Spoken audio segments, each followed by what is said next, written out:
दोस्तों, बहुत पुरानी बात है। एक छोटा गांव था जहां कच्ची गलियां थीं, मिट्टी की दीवारें थीं और उम्मीदें अक्सर अधूरी रह जाया करती थीं। उसी गांव में एक लड़का था, राजवीर। लोग कहते थे कि राजवीर बड़ा होकर कुछ बड़ा करेगा, लेकिन किस्मत को शायद कुछ और ही मंजूर था। राजवीर जब सिर्फ 8 साल का था, तभी उसके पिता एक भयानक बुखार के चलते इस दुनिया से चले गए। घर में अब बस माँ थी, एक छोटी बहन और एक 2 साल का नन्हा भाई। वह उम्र जिसमें बच्चे गुड्डे गुड़ियों से खेलते हैं। राजवीर ने उसी उम्र में खेतों में मजदूरी करना शुरू कर दिया।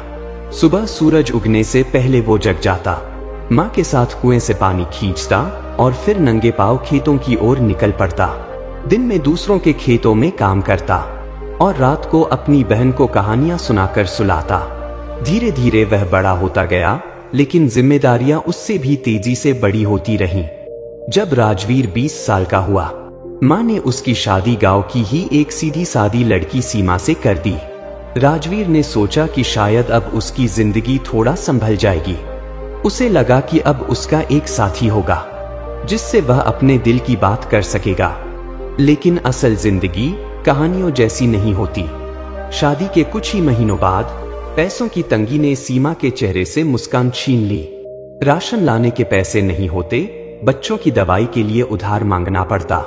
और जब भी राजवीर घर आता, सीमा ताने देने लगती, क्या करोगे तुम पूरी जिंदगी, ऐसे ही गुजारा करते रहेंगे। राजवीर चुपचाप सुन लेता। उसे किसी से लड़ना नहीं आता था, वो बस कोशिश करना जानता था।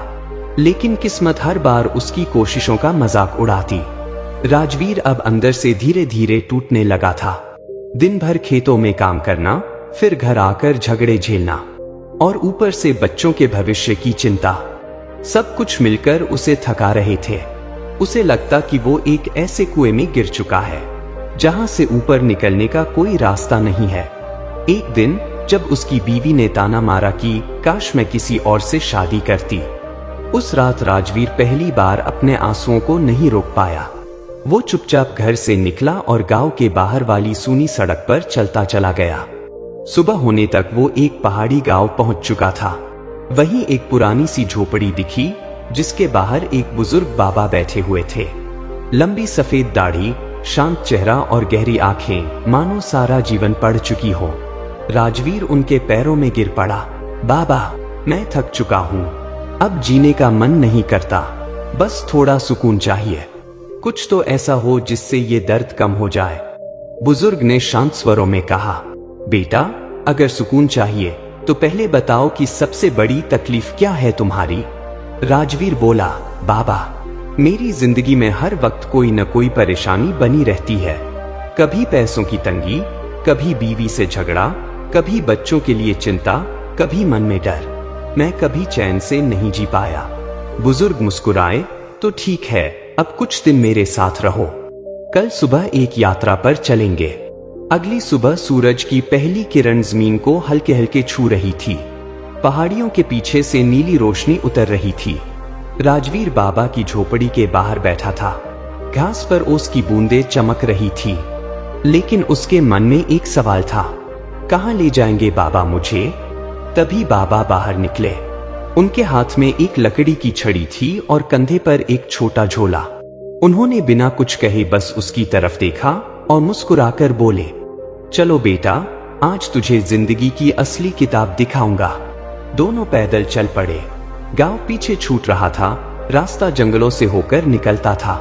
पक्षियों की चहचहाहट, पेड़ों की सरसराहट और हवा की मीठी ठंडक, सब कुछ शुद्ध और शांत था। कुछ किलोमीटर चलने के बाद बाबा ने एक चट्टान की तरफ इशारा किया, बैठो बेटा, सांस लो, देखो इस जंगल को, कुछ कह रहा है तुझसे। राजवीर इधर उधर देखने लगा।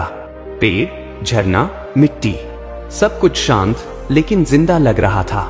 बाबा बोले, जैसे ये जंगल बिना शोर के जीवित है, वैसे ही तू भी बिना दिखावे के कुछ बड़ा कर सकता है।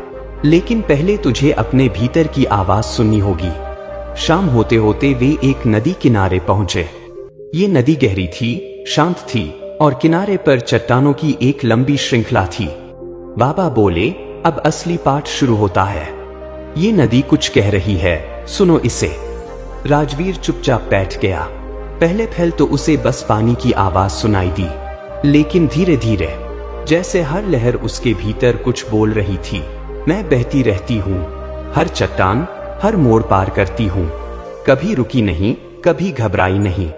उसके दिल में कुछ हिलने लगा। बाबा ने पास में एक छोटी सी आग जलाई। बोले, बेटा, ये नदी तेरी जिंदगी है। तू हमेशा दूसरों के पत्थर से टकरा गया, उनकी बातों से, उनकी उम्मीदों से, उनकी निंदा से। लेकिन नदी क्या करती है? वो आदमी चुप था। बाबा बोले, नदी बहती रहती है। पानी की सबसे बड़ी ताकत क्या है? वो झुकता है लेकिन रुकता नहीं। बहाव उसकी ताकत है और झुकना उसकी समझ। राजवीर पहली बार अपने जीवन को नदी की तरह देखने लगा।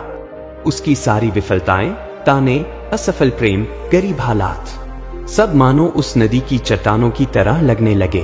और वो खुद, वो तो अब तक रुक गया था, लेकिन उसे तो बहना था। रात हो गई थी। बाबा ने कहा, अब आंखें बंद करो और सोचो, अगर तू नदी होता तो किन किन पत्थरों को पीछे छोड़ देता? वो ध्यान में बैठ गया। उसे याद आने लगे, बचपन में भूखा सोना, माँ का इलाज न करा पाना, बहन की शादी के लिए पैसे न होना, दोस्तों की हंसी, पत्नी की नाराजगी। लेकिन फिर नदी की लहरों की आवाज उसके कानों में गूंजने लगी, जैसे कह रही हो, सबको बहा दो, आगे बढ़ो, तुम ठहरे नहीं हो, तुम चलने के लिए बने हो। उसने गहरी सांस ली। सुबह हुई तो सूरज की रोशनी नदी पर पड़ रही थी। उसकी आंखें खुली। बाबा मुस्कुराए, कैसा लग रहा है? वो धीमे से बोला, शांति। बाबा बोले, अब तुझे कोई नहीं रोक सकता, क्योंकि अब तू खुद से भागना छोड़ चुका है। अब राजवीर घर लौट रहा था, वही रास्ता, वही जंगल, वही गांव। लेकिन अब उसे सब नया लग रहा था, क्योंकि बदला वो था। अब वह टूटा नहीं था, बल्कि मजबूत था। उसकी आंखों में बुझी हुई रोशनी की जगह अब एक अलग चमक थी, जैसे किसी ने उसके भीतर की बुझती लौ को फिर से जला दिया हो। घर पहुंचते ही उसकी पत्नी ने वही रोज की तरह ताने दिए। कहाँ चले गए थे तुम? घर की फिक्र है या नहीं? लेकिन इस बार उसने कोई गुस्से में जवाब नहीं दिया। वो बस शांत मुस्कुराया और बोला, मैं जिंदगी की सबसे बड़ी बात सीख कर आया हूं, अब सब कुछ ठीक होगा। पत्नी चौंकी, लेकिन उसे लगा शायद ये भी कोई झूठा दिलासा है। पर उसे क्या पता था कि अंदर कुछ सच में बदल चुका है। अब वह हर दिन सुबह जल्दी उठता, सबसे पहले माँ के पास जाता, उनके पैर छूता और फिर काम पर निकलने से पहले छोटा सा ध्यान करता, वही जो बाबा ने सिखाया था। काम की मुश्किलें अब भी थीं, पैसे की तंगी अब भी थी, लेकिन उसका रवैया अब बिल्कुल अलग था। जहां पहले वह छोटी बातों पर चिढ़ जाता था, अब वही बातों पर मुस्कुरा कर कहता, ठीक है, यह भी बीत जाएगा। धीरे धीरे पत्नी का बर्ताव भी बदलने लगा। एक दिन जब वह काम से लौटकर आया, तो पत्नी ने बिना कहे पानी लाकर दिया। बोली, तुम अब पहले जैसे नहीं रहे, अब तुम में एक शांति है जो पहले नहीं थी। उसने हल्की मुस्कान दी, शांति बाहर से नहीं आती, उसे भीतर से लाना पड़ता है। कुछ ही हफ्तों में हालात थोड़े सुधरने लगे थे, लेकिन तभी एक और मुसीबत आई। काम करने वाली फैक्ट्री बंद हो गई। अब रोजी रोटी का कोई सहारा नहीं था। घर के पास वाले मोहल्ले में लोगों ने कहना शुरू कर दिया, देखा, मेहनती बनने का नाटक करता था, अब फिर घर बैठ गया। लेकिन अब वह पहले जैसा नहीं था। उसने हार नहीं मानी। उसने सोचा, अगर नदी का बहाव तेज हो जाए तो क्या तैरना छोड़ देना चाहिए? नहीं, बल्कि और मजबूत स्ट्रोक्स लगाने चाहिए। उसी रात उसने कुछ पुरानी किताबें उठाईं जो किसी ने कभी दान में दी थी। किताबें बिजनेस और हुनर सीखने की थी। उसने खुद को सिखाना शुरू किया, कैसे छोटे स्तर पर कुछ शुरू किया जाए। कुछ ही दिनों में उसने पास की दुकान से थोड़े बर्तन उधार लिए और सुबह सुबह ठेले पर चाय बिस्किट बेचना शुरू किया। लोग हंसे, बड़े ज्ञान की बातें करता था, अब ठेला लगा लिया। लेकिन उसने जवाब नहीं दिया। उसके मन में एक ही आवाज थी, जो बहती नदी से डरकर पीछे हट जाए वो कभी पार नहीं कर सकता। शुरू में सिर्फ 5 से 6 ग्राहक आते थे, लेकिन उसकी विनम्रता, मुस्कान और स्वाद ने धीरे धीरे लोगों को खींच लिया। एक दिन एक बुजुर्ग ग्राहक आए। उन्होंने चाय पी और बोले, बेटा, तुम्हारी चाय में तो सच में सुकून है। क्या तुम इसे बड़े स्तर पर ले जाना चाहोगे? वह चौंका, बोला, बिल्कुल, लेकिन मेरे पास तो पैसे नहीं हैं। बुजुर्ग ने मुस्कुराकर कहा, मैं तुम्हें निवेश दूंगा, तुम बस अपना इरादा मजबूत रखना। उस दिन उसे समझ आया कि जब इंसान पूरी ईमानदारी से मेहनत करता है तो ब्रह्मांड खुद उसके लिए रास्ते बनाता है। 6 महीने के भीतर ही उसकी छोटी चाय की ठेली एक छोटी सी दुकान में बदल गई थी। पत्नी अब उसके साथ खड़ी होती थी, ऑर्डर लेती, बिस्किट पैक करती। माँ की दवाइयाँ अब समय पर आती थी। छोटे भाई बहन स्कूल जाने लगे थे। अब लोग उसे देखकर कहते, देखो, वही है ना जो पहले हमेशा परेशान रहता था। अब कितना बदल गया है। 1 साल बाद जब वह चाय की दुकान के बाहर बैठा था, वही बुजुर्ग जिनके पास वह पहले गया था फिर से उस सड़क से गुजरे। उन्होंने उसे देखा और कहा, कैसा लग रहा है नदी के उस पार आकर? उसने झुककर उनके पैर छुए और मुस्कुराकर बोला, आपने जो रास्ता दिखाया उसने मेरी पूरी दुनिया बदल दी। अब मैं जानता हूं समस्याएं रुकेंगी नहीं, लेकिन मैं रुकूंगा भी नहीं। बुजुर्ग ने कहा, यही असली शांति है, जब तूफान के बीच भी इंसान अंदर से शांत हो जाए। अब वह आदमी गांव में एक मिसाल बन चुका था। लोग अपने बच्चों को उसकी कहानी सुनाते। अगर कभी जिंदगी मुश्किल लगे तो उस चाय वाले भैया की तरह सोचना। उसने किताबें बांटना शुरू किया जिनसे उसने सीखा था। हर नए दुकानदार को वह यही कहता, मुश्किलें आएंगी और जाएंगी भी, लेकिन तुम चलते रहना, मत रुकना। दोस्तों, यह कहानी हमें एक बहुत गहरी और जरूरी सीख देती है। हर किसी की जिंदगी में परेशानियां होती हैं। कोई आर्थिक संकट से जूझ रहा होता है, कोई रिश्तों की उलझनों में फंसा होता है, कोई बीमारी से लड़ रहा होता है, तो कोई अपने ही मन की बेचैनी से। हम अक्सर सोचते हैं, बस ये एक मुसीबत खत्म हो जाए, फिर मैं चैन से जी सकूंगा। लेकिन हकीकत ये है कि एक परेशानी जाएगी तो दूसरी आ जाएगी। जिंदगी बहती नदी की तरह है जिसे आप रोक नहीं सकते।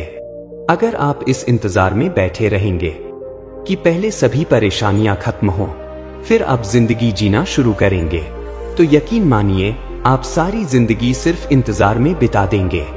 यह वैसा ही है जैसे कोई आदमी नदी के सूखने का इंतजार करे ताकि वह पार कर सके, जबकि पानी तो हमेशा बहता रहेगा।